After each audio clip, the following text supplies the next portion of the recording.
Rich People Problems, an excerpt by Kevin Wan.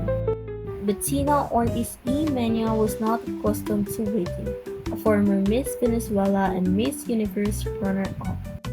She is the wife of Miami Auto Parts tycoon Herman Ortiz E. Mena. At every restaurant, she chose to grace with her presence. She was always greeted with reverence and whisked to the exact table she desired. Today, she wanted the corner table on the terrace at Sip Sip, her favorite lunch spot on Harbor Island.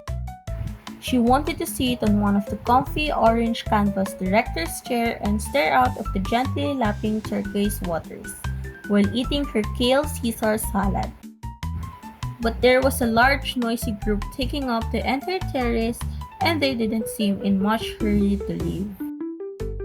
Feeling that she had been patient long enough, Bettina stormed into the kitchen, the fringe on her crocheted Puccini craft tank top shaking furiously as she made a beeline for the woman with a shock of pixie-cut blonde hair manning the main stove. Bettina fumed as she glared at the tourists happily savoring their lunch in the sun. Look how tacky they were. The woman overly tanned, wrinkled and soggy, none of them properly lifted or buttocks. She felt like walking up to their table and handing out her dermatologist business cards.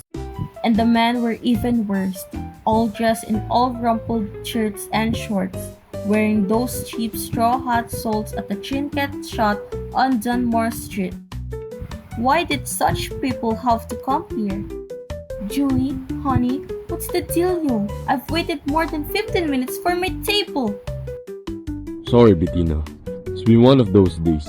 The party of 12 on the terrace just showed up first just before you did. But the terrace is your prime spot. Why on earth did you let those tourists take up all that space? Well, the tourist in the World Fishing Cup is the Duke of Glencora. His party just boated over from Windermere.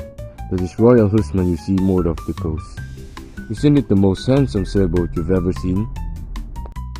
I'm not impressed by big boats. Bettina huffed, although secretly she was rather impressed by people with big titles.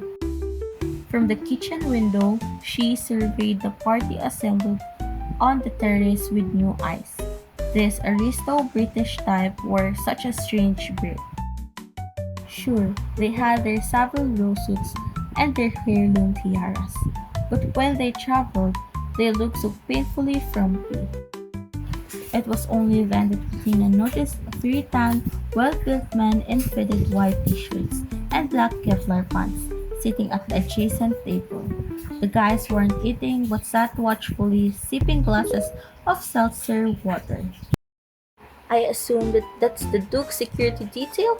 They couldn't be more obvious. Don't they know that we're all billionaires here on Brilland? And this isn't how we roll?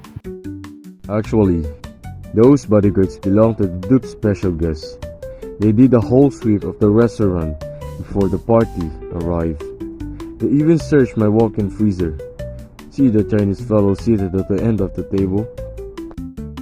Bettina squinted through her Dior Extas sunglasses at the portly, balding, 70-something Asian man dressed in a nondescriptive white short-sleeved golf shirt and gray trousers. Oh, I didn't even notice him. Am I supposed to know who is he? That's Alfred Zhang. He looks like their chauffeur. Doesn't he look like that guy that used to drive Jane Wayman around the Falcon Crest? From what I hear, the chauffeur is the most powerful man in Asia. What's his name again?